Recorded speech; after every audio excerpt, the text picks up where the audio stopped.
Next structure located within our neck is the esophagus. Esophagus is a part of your digestive system, and it is also a muscular tube. So in your book, you can make this to this and write down muscular tube extend from cricoid cartilage to the stomach. A muscular tube extend from the cricoid cartilage to the stomach. If you guys remember previously, we say this is the end level of your laryngeal pharynx, which is we use cricoid cartilage as a landmark. And further down is the esophagus. Part of the digestive system extend from the cricoid cartilage or a continuation of the laryngopharynx toward the stomach. For the esophagus to end in the stomach has to pierce the diaphragma muscles, because the diaphragma muscles what?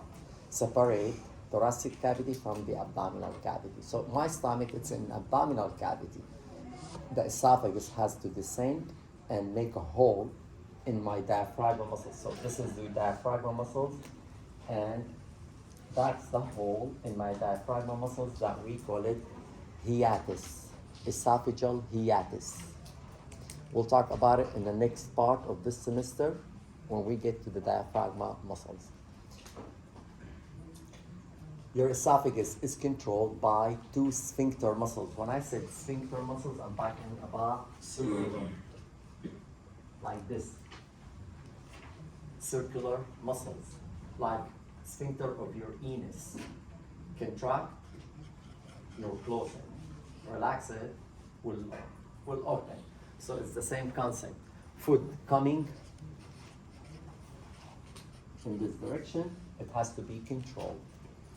The sphincter on the top, we call it upper esophageal sphincter. You have another one, which is at the connection with the stomach, we call it lower esophageal sphincter. Also, they use word gastroesophageal sphincter. Of course, none of those sphincters are imaged. You don't see them like as a sphincter muscle. Write down next to the esophagus in your book, please. Located posterior to the left of the trachea. Posterior toward the left. So my esophagus and the trachea are not like this, back to back 100%. No, my esophagus is behind the trachea and slightly toward what? The left. Slightly to the left.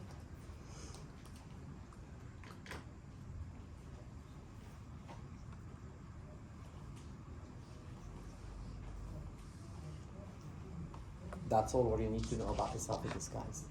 We'll repeat the esophagus when we get to the thoracic cavity, because it's also where?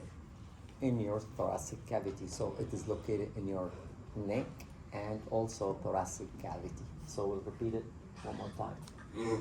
The next part is the trachea. Trachea is a part of your respiratory system.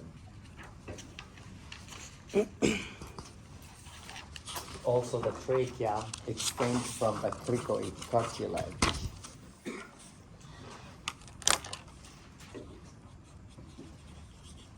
And at the level of T5. So this is my cricoid cartilage, and those are the C-shaped ring cartilages of my trachea, where they end at the level of T5.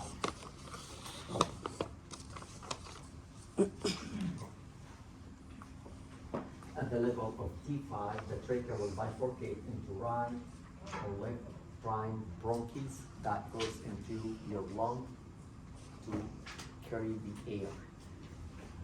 This part, where is the bifurcation, we refer to it by carina. And we'll talk about it next week also, because this is something related to your thoracic cavity. So you don't need to know it for today. Anatomically, your trachea is located anterior midline to the esophagus.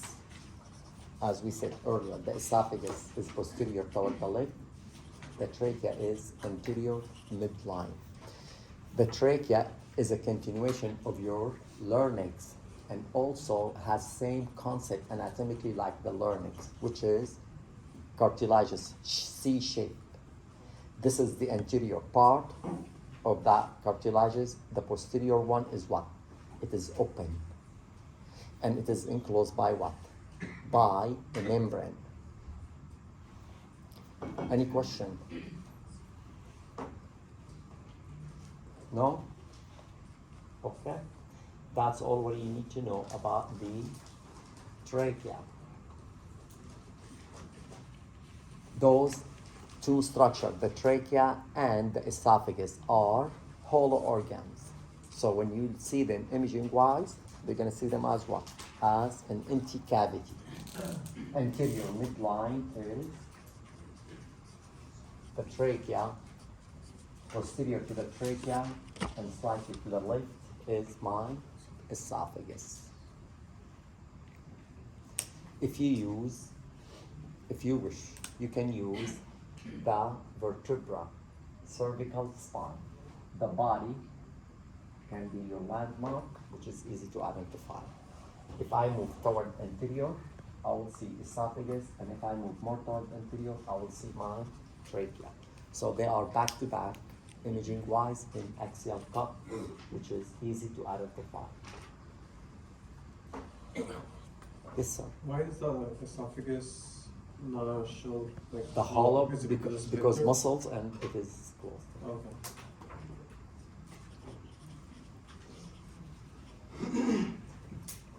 In sagittal cut, both trachea and esophagus, they run what?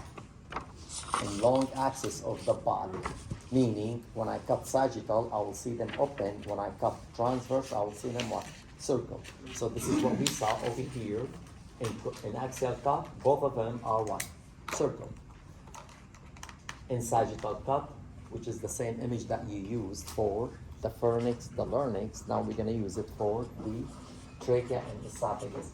If you are able to locate the cricoid cartilage, which is the end of your larynx, going further more from my larynx, going further down, you'll be able to see a hollow organ located toward anterior, the trachea, and then posterior to it is the esophagus. You can use the spine, body, same concept the way you used it over here. If you are able to locate the vertebral body, you go anterior esophagus, furthermore anterior to it is the trachea. So I am going to use the same concept. I'm coming from posterior toward what? Anterior. I will see the vertebral spine, body. Next to it, esophagus. Next to it, the trachea toward most anterior. Question? No question? Those are too easy to point on. No big deal. Next is salivary glands. Salivary glands are part of your digestive system. And of course, the salivary gland, we need them to moisture the food so we can chew it and swallow it easily. If you read this box, you will answer every question on your salivary gland, imaging-wise and theory-wise. What are those salivary glands? Three of them: parotid, submandibular, and sublingual. Parotid gland being the largest one, and you will need to locate it at the mandibular angle. So if you put your finger over here, this is my mandibular angle, and exactly this is my parotid gland. Now, which muscles are surrounding this? That your sternocleidomastoid. If you move toward inside, is my parotid gland. This is my masseter muscles. If I move toward the back, is my parotid gland. So basically, your parotid gland located between the masseter muscles, anterior, sternocleidomastoid, posterior. You can relate it to your ear auricle. And this is what explains kids when they have parotitis. That's when it's inflamed. You look at their ear, because it's inflamed, enlarged, their ear is what? Pushed that way. This is the way how the doctor, he looks at the baby, the kid, oops, that's parotitis, parotidic gland, okay? We don't get this infection too much because it's a viral infection. And all of us, we have what? We get vaccine for it. Which vaccine is for parotitis? You get 3 of them in the first year. The mumps infection. That's the parotitis. The mumps vaccine is, even if parotitis infection is not very bad, but why we get vaccines? It's not a big deal having parotitis infection. The problem is the infection from parotitis may descend to involve your pancreas and might cause pancreatitis. Pancreas is a very dangerous organ. Pancreatitis kills people, by the way. Or in boys, the parotitis may descend to the testicle and cause orchitis, which is infection of the testicles, and that baby boy will end up infertile. This is why if you have a baby and you have parotitis, the doctor, he's not going to give you any medication, by the way, because he knows that viral infection will go by itself. It's a matter of just a couple of days, 4 or 5 days. But he will tell you one thing. Make sure the baby does not play and jump. He needs to lay down for 3 days. Once they start playing and jumping, the infection will descend and cause more problem. Each of those glands, the salivary glands, require a duct. If you guys remember, we said word gland mean what? Epithelial tissue. A glandular epithelial tissue is implicated in secretion, means something comes out of it and has been classified either endocrine or exocrine. If I say this gland is endocrine, that means the secretion is what? Hormones. Hormones are nice substance. They do not cause a problem in our body. So for the hormone to move anywhere in your body from one place to another place, they can use blood or fluid to reach their target place. There's no problem. Exocrine gland, they secrete everything except the hormone. Correct? But the exocrine gland, what do they secrete is powerful chemical substance. Meaning, if that substance leaked outside to anywhere in my body, is going to cause what? Damage. This is why all the exocrine gland, they have straw, which is, we call it duct. And only the secretion will be moved through this duct. So the secretion does not use any other way to reach the target place. Stenson's duct, it's what your parotid gland use to empty the saliva in our oral cavity. Where is that duct open? In your second molar. Any question? No? Next is submandibular gland. This is easy. Sub means subway, underneath of your mandible. So you have submandibular gland, tiny, smaller. This is the largest one. Those are smaller. And also they need the duct because of the saliva that they secrete, but they call that duct Wharton's duct. And the Wharton's duct on the right, on the left, they open just next to the lingua frenulum. If you pull your tongue up, you're gonna see small tiny tissue that hold your tongue to the what? To the floor of your oral cavity. Do you know that some kids, they're born with that tissue a little bit bigger? They are 9 months and almost 1 year age, and yet they didn't say mama and papa. Mommy and daddy are upset. How come my baby doesn't call me mama? So what they do, they take them to the doctor. The doctor check on the frenulum. If it's too big, this is what hold their tongue. They cannot move their tongue freely. They cut it, easy. And then they're gonna regret it. Next is sublingual glands, and those are multiple glands and are the smallest one. Sublingual, it's obvious. They're located underneath of your tongue, both right and left. Each of those glands, they use a tiny duct. We call it ravenous duct. Question? No question. This is an axial cut. And if you guys remember, where do we suppose to point on the parotid gland? We said we're gonna use the sternocleidomastoid muscles or what? The masseter muscles. Those two muscles, you have learned them previously, if you guys remember. The masseter muscles is this. My sternocleidomastoid is this. And between them, I say between this muscles and this muscles is what? Is my parotid gland. So my parotid gland, we make it different color, is this. Okay? Any question? Any question? What does the parotid gland look like in, like, is it just like a dot? What do you mean dot? I can't circled see. all of it. Oh, I see, okay. It's a huge one. Very big one. What else do you need from this picture? For now, only this one.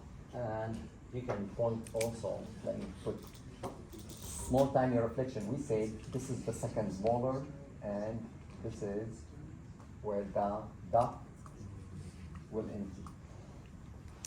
So the duct back coming from your parotid gland, it has to open in your oral cavity at the level of the second molar. What do we call that duct? Stenson. You need to remember them. I think I will ask you this. Again, same cut, which is a little bit lower than the previous one. We need to go a little bit down, and you are seeing the submandibular gland on the right and also on the left. What is your landmark? The mandibular bone gland, correct? That's your mandibular bone. Identify the mandibular bone, go a little bit toward inside, you'll be able to see what?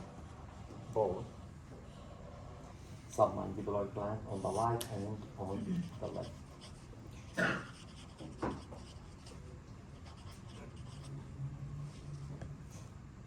This is more better image for the mandibular bone, okay? So that's your tongue, that's the mandibular bone. Move toward inside, you will locate the submandibular gland. That's the bone. And this is underneath is the submandibular gland. Question? Question? No? Good. The sublingual gland are too small. You don't see them unless there is a problem and they are enlarged. Not surprisingly, by the way, guys, there are some people, other than getting inflamed gland, and always the inflammation makes the organ edematous, large, but also some people, they develop tiny stones in the duct, like stone, okay? So the duct in this case will be what? Dilated, and you could see it easily, and you could see the stone in it. Rare, you could see cancer in those glands, but there's reported cases also. Sagittal or coronal cut for the gland. The concept, the way you identify them in in axial, you need to use same concept for coronal. If you guys remember, for the submandible, for the parotid gland, which muscles do we use? Sternocleidomastoid. There. So this is my sternocleidomastoid. If I go a little bit slightly above it, up to the angle of my mandible, I'm supposed to see my parotid gland, and you are seeing the parotid gland right and left. So always use what? The landmark. Sternocleidomastoid, no one will miss it. Just the muscles, the biggest muscles in your neck underneath of the skin and the fat.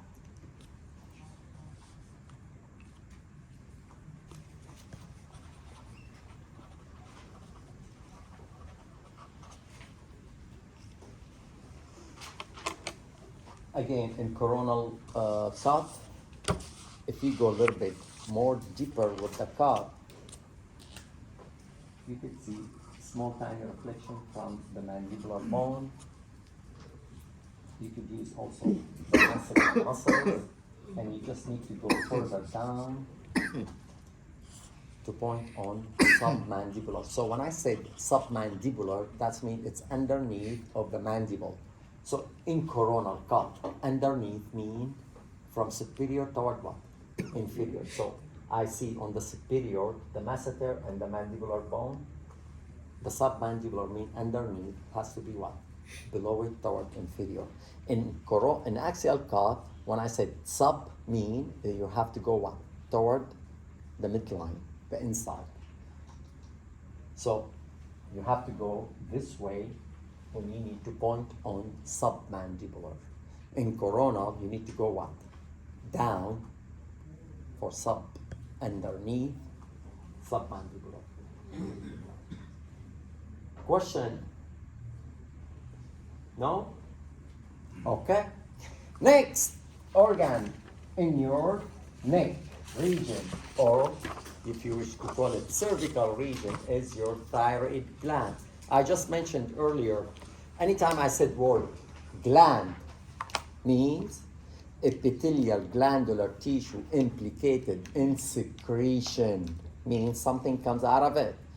If this gland secretes hormones, then you're gonna call it what? Endocrine. If does not secrete hormone, secretes something else, what are you gonna call it? Exocrine. Now, your thyroid gland secretes hormones, so it is classified as what? Endocrine gland. In your book, if you wish, thyroid gland is this one, there. You can write down next to it, located anterior midline,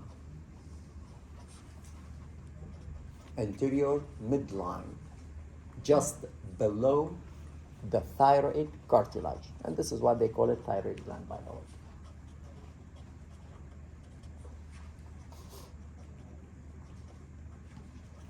When you're explaining like the anatomical place of it, is it okay to put just below, or do you have to put like inferior to blah blah blah blah blah?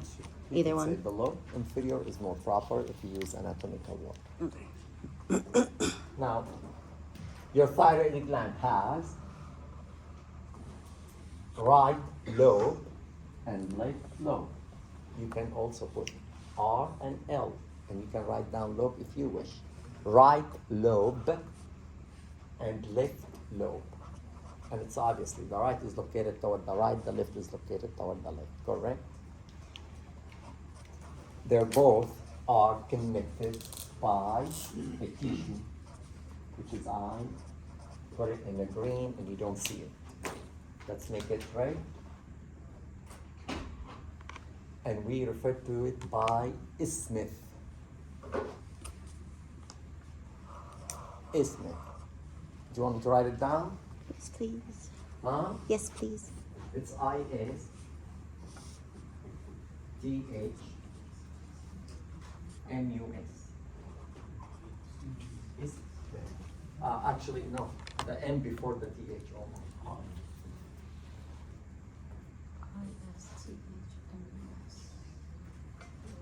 I-S-N-U-T-H. Isthmus.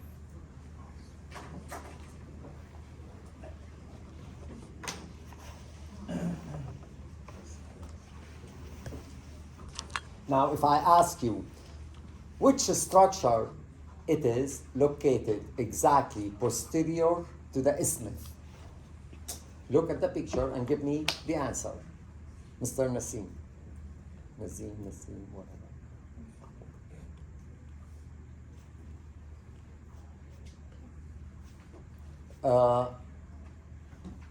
Nassim? Go ahead, Eli, since you're smiling. I like your smile. Which structure located posterior to the isthmus? Can you see it over here? Can you see it or not?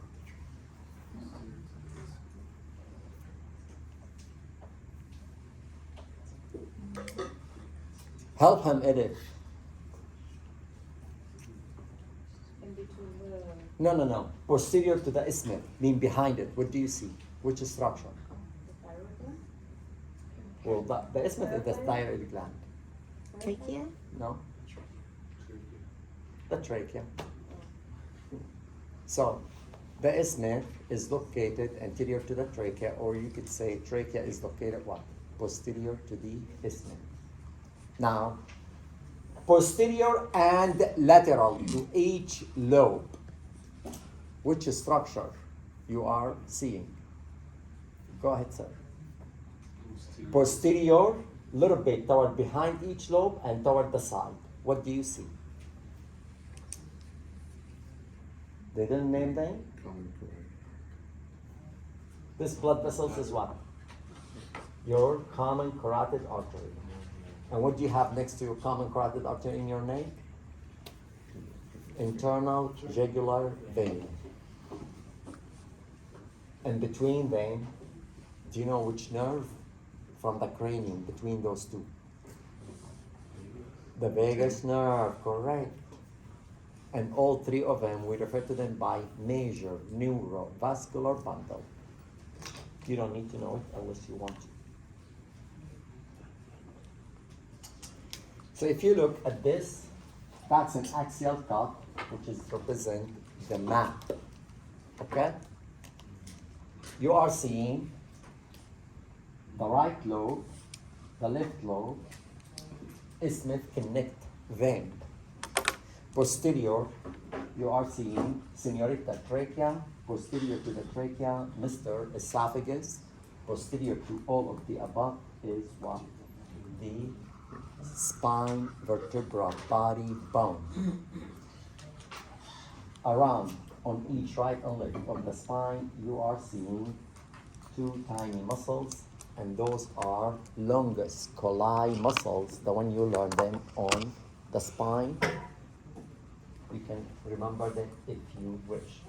If I move from, so this is anterior, and that's posterior, that's the right, and this is the left. If I move from the posterior slightly toward the side of each lobe, I am going to see the major neurovascular bundle, which consists of what? Carotid artery, internal jugular vein, and vagus nerve. What is anterior to each, or what's anterior to my thyroid gland? Meaning, underneath of the skin and the muscles, what cover my thyroid gland? Your thyroid gland, by the way, it's very superficial. There is a little tiny baby muscles, which is we're gonna talk about them later on. Those and those are the straps muscles. And the straps muscles are three: sternohyoid, sternothyroid, and omohyoid. We'll talk about them later on, and you don't need to know them, but just you need to understand or remember, you have muscles, just tiny baby one, that cover your thyroid gland on right and on the left, and we call them the straps muscles. Any question? You do not need to know any physiology for the thyroid gland. If you wish, you can go to your previous book and read about the physiology, and you are more than welcome to ask if you need any help, okay? But just to simplify it, the thyroid gland is an endocrine, that means it's going to secrete, we say, hormones. Do you remember any of the thyroid gland hormones? Any dance? Anybody remember? Huh? No, TSH coming from your brain. This is, we call it thyroid stimulating hormone. Well, your thyroid gland is never going to give you thyroid hormone until the pituitary gland tells to do so. And pituitary gland will never do so until your hypothalamus told her to do so. So your hypothalamus is the main action for the endocrine. The hypothalamus will secrete a hormone, we call it thyrotropin releasing hormone. Goes to my pituitary gland, tell the pituitary gland to secrete thyroid stimulating hormone. From my pituitary gland, thyroid stimulating hormone goes to where? To my thyroid gland, and stimulate the thyroid gland to secrete two hormones, T3 and T4, meaning thyroxine and triiodthyronine. Those are the two hormones of my thyroid gland. Do you guys remember what we use those hormones for? What do you need them? It's very simple. A person born with no hormones, T3 and T4, he is retarded. A female suffering low T3 and T4, she will never conceive. You guys know? You need them for your metabolism. The metabolism of your body, it's depending on what? On your thyroid gland. And your metabolism basically is what? Metabolizing the food that you eat to use it as a fuel nutrition. You don't have thyroid hormones, whatever you eat is useless. Yeah. That's mean, are you gonna grow? No, you are not. Correct?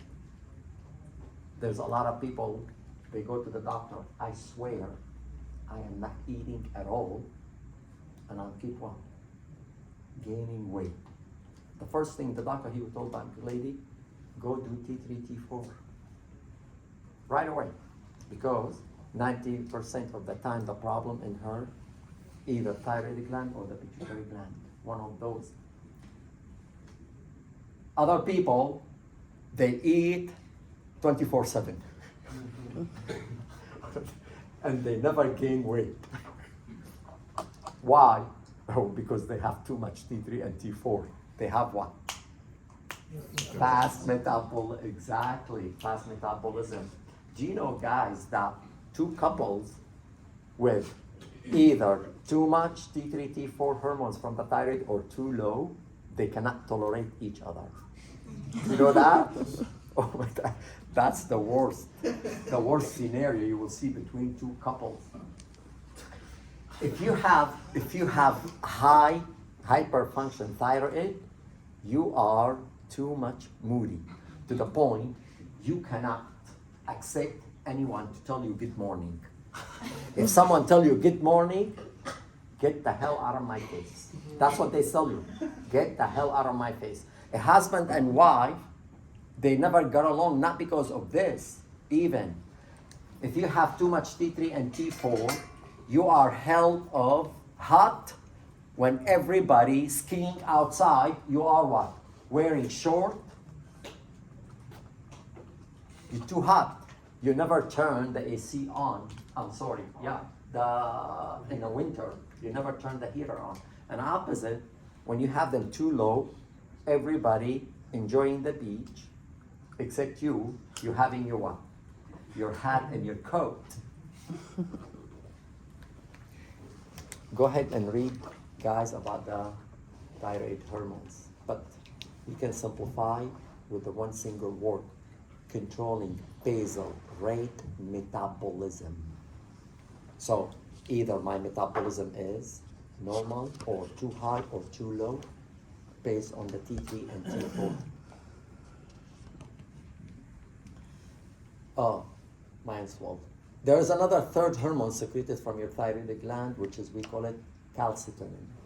The calcitonin, we use it to lower the calcium in our blood.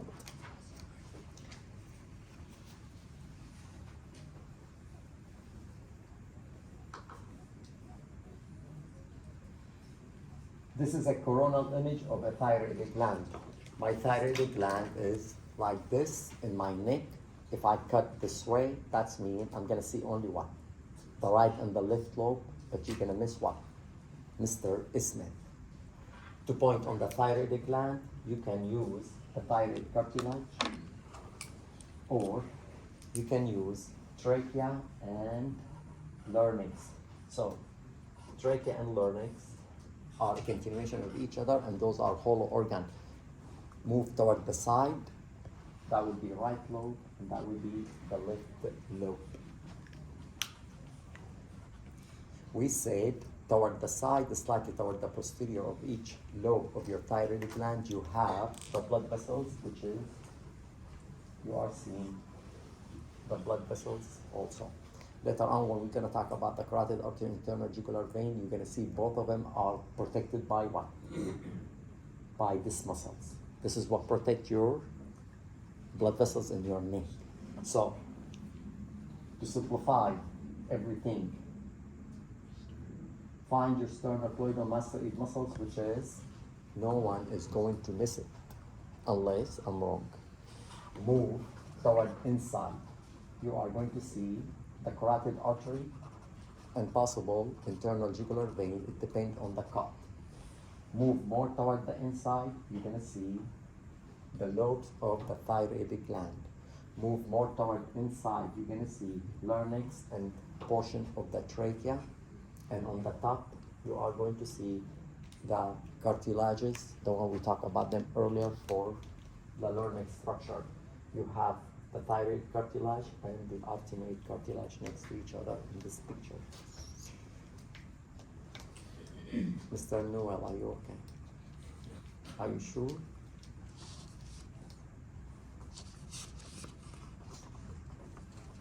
This is an axial cut, which is, if I'm cutting axial, then I could see what? Both the right and the left lobe and Mr. Ismet connecting, right? Which landmark do you want to use, Mrs. Starr? Trachea? Trachea. I like that one. Trachea is a hollow organ. Now, what's anatomical relationship between the trachea and the isthmus? Anatomically, how do you relate trachea and the isthmus? The isthmus is anterior to. That's it. So if I go toward anterior, this is what we said earlier. This is what I said earlier when I said the isthmus is located anterior to the trachea. Or when I ask your friend, what is posterior to the isthmus? Your answer will be trachea. So either or. So if I said this is the trachea, I go up toward anterior, I'm going to see what? The isthmus. Now, what does that isthmus do to us? Mr. Christopher, what does the isthmus, what is isthmus of your thyroid gland represent? Definition of your isthmus, Mr. Christopher, is, what are you writing down there? Okay, anybody? Please give me definition. So, it's thyroid tissue that connect the right and the left lobe. Okay, I'm gonna move toward the right, and I'm gonna move toward the left. Opposite way, of course. This is the thyroid lobe. Now, which structure located posterior to the trachea? Okay, if I said this is a trachea and this is the isthmus, that means this is my esophagus. And if you can tell, it is slightly toward what? The lefty, okay? Which structure is located posterior to the esophagus? Huh? The vertebral body. Okay, that's the vertebral body. Two tiny muscles, right and left on each side of the vertebral body, which is, they didn't name them over here. Those are longus colli muscles. You get two choices, Mr. Noel, if you wish. You get two choices. Either in this picture you stop bottom top, mean posterior to anterior, or you could start what? Anterior to what? To posterior. If I start posterior, I will choose the vertebral body. And if I move further anterior to it, I'm going to see what? Esophagus. If I move more anterior to it, I will see. If I move more anterior, go toward the side. If I move more anterior, I'm going to see my straps muscles go toward the side, my sternocleidomastoid muscles. And one more muscles. It doesn't belong to us. It belongs only Hollywood VIP people, okay? That's not belonging to any of us.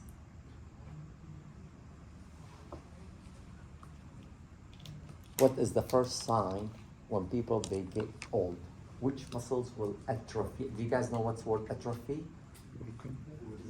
Atrophy means shrink or weaken. Which muscles will atrophy first in your body? This one, and you get what they call it? The turkey? Exactly, the turkey name. Why? Because of this muscles, we call it platysma muscles. That muscles, we do not use it. Hollywood people, because they have money, they hire physical therapists. Every day, they come and they sit down and they tell them what to do to prevent what? The turkey. They're gonna get it at the end, okay? But not like us. At 60, they're gonna get it at 80. Then, what's their next option? All right, they have money, okay? Because insurance, they don't pay for turkey, okay?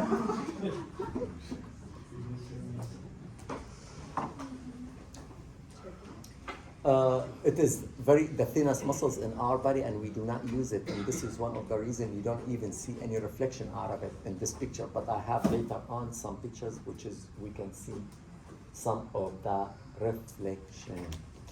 Any question? No question. Good. If you guys don't ask, I presume you understand. Please ask. It's a free. No, that was 2 weeks ago. Free, no more. $2 per question. Huh? No card, no check. Cash. Okay, I'm done paying taxes. You guys have any questions? No? Okay. I said earlier, lymph nodes in your body are top to bottom, everywhere. And lymph nodes, they belong to your lymphatic system, by the way. Correct? And we said the lymphatic system do what in our body? What do we need the lymphatic system for? Immunity. There's one more thing you need it for.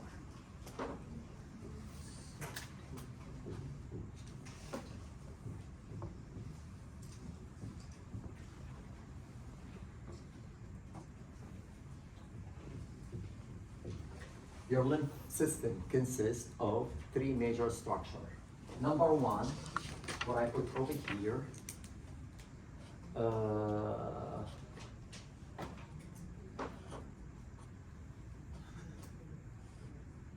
that's what happens when you get old, okay? Lymph vessels.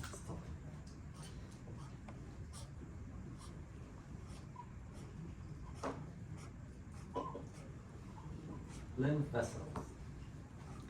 And then, second one is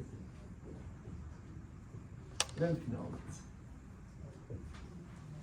And the third, lymph organs. Anyone can name a lymph organ in your body. Appendix? I can take it. Spleen is number 1.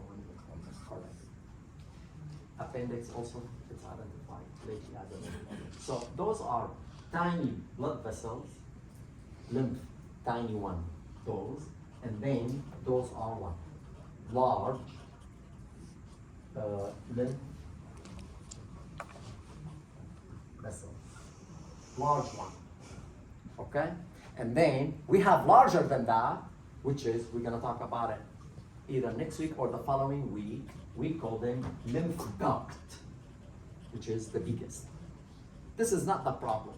Problem is your imagination. Your heartbeat.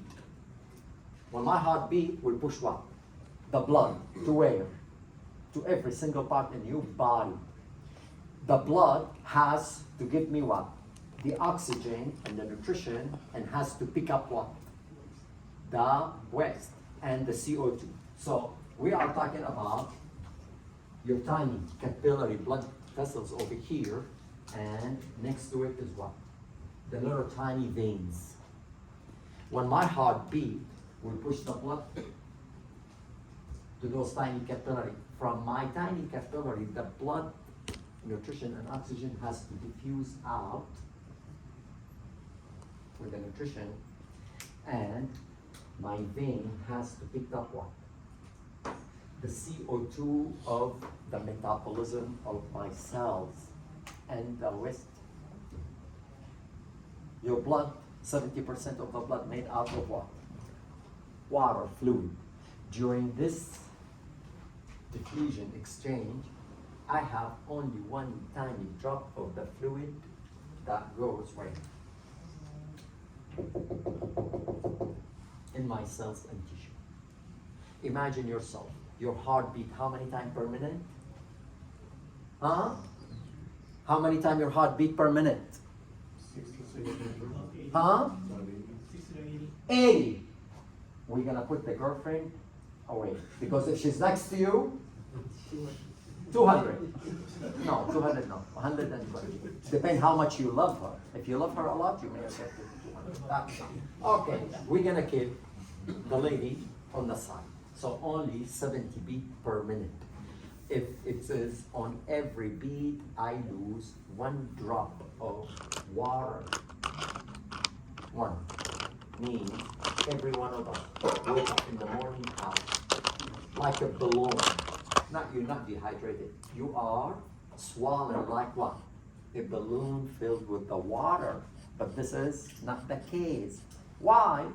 Because those baby lymph vessels, they're gonna pick up what?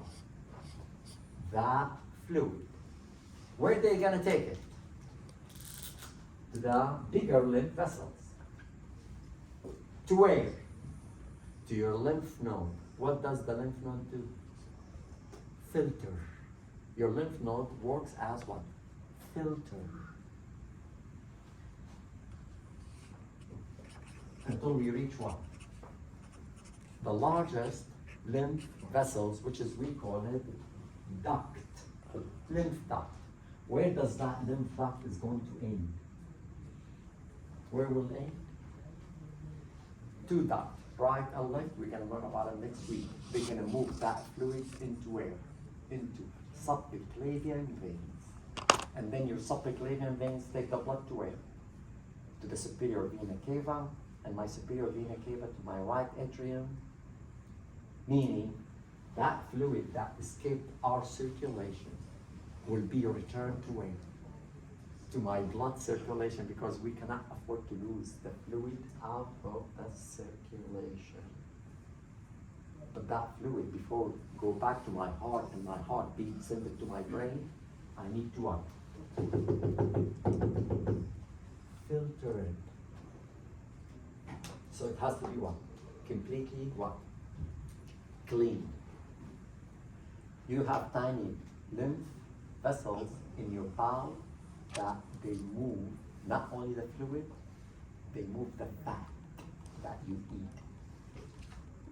And this is why the lymph fluid that circulates is what? A little bit milky, because they mix with that fat. You guys get the point? Are you sure? When people, they have cancer, the doctor search what?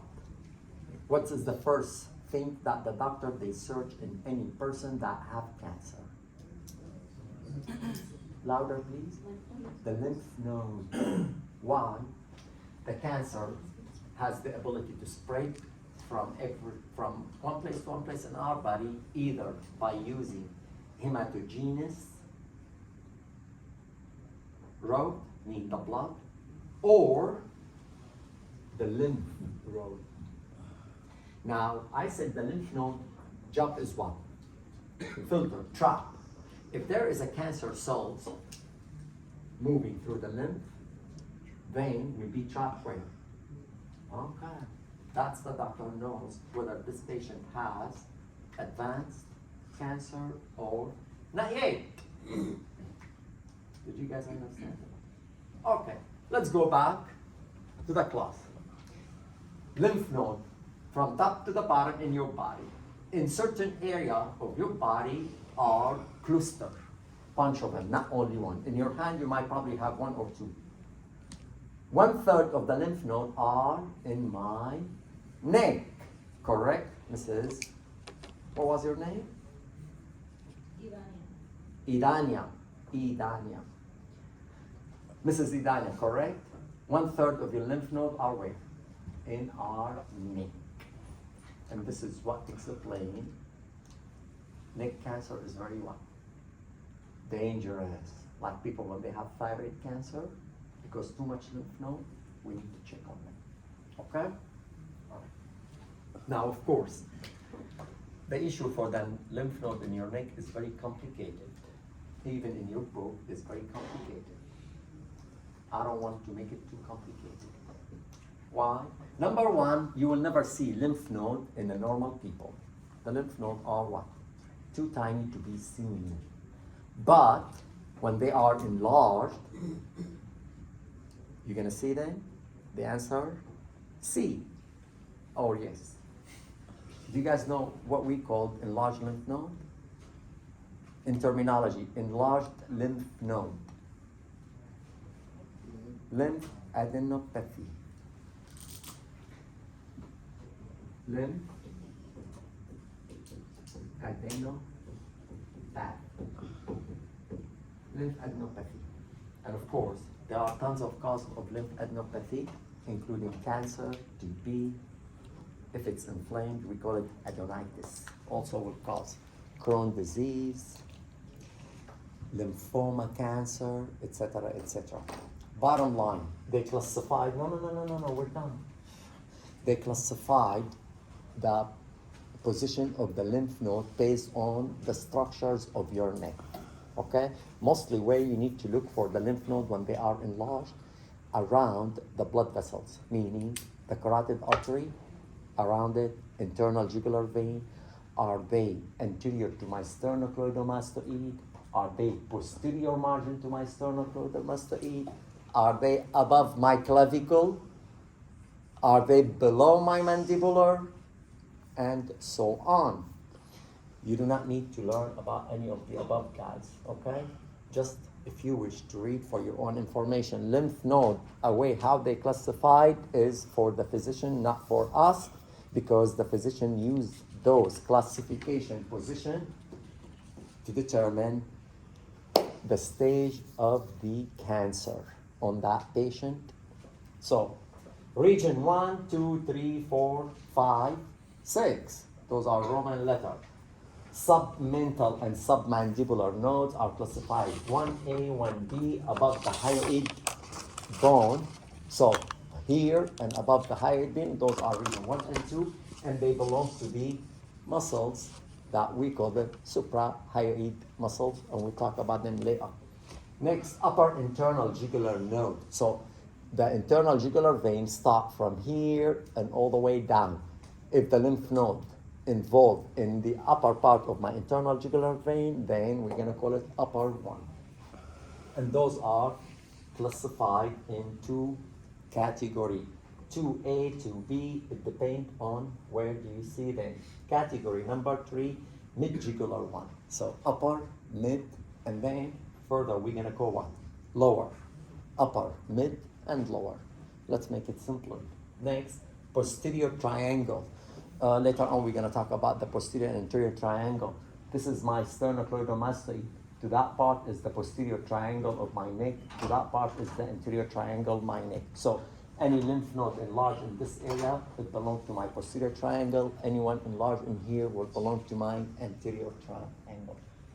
Upper visceral node, we're talking about the visceral structures, larynx, pharynx, the one we talk about there. And those, you will see them between the mandible and the hyoid bone, but belonging or around the pharynx and the larynx.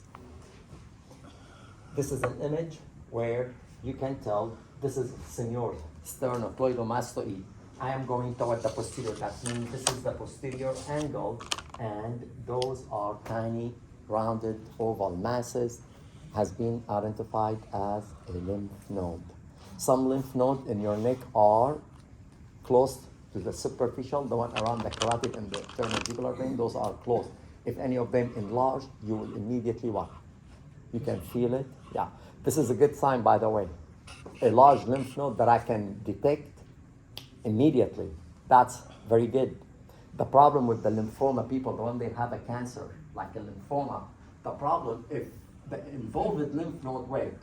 In my abdomen, you will never be able to tell. Until what? Too late. Like years. Because that lymph node will keep what? And involving other one. But the one in the cervical area, if the one located close to the skin, you'll be able immediately to tell. You have over here inguinal one, which is also close to the surface. So if they are enlarged, you'll be able to tell immediately. Not too much that you need to know about the lymph node. As I said, you don't see it in the normal people. Just look at this picture, and if you read, you can read as much as you can. Everybody back at, that's, oh my God. Yeah, 12:30. Enjoy your lunch break.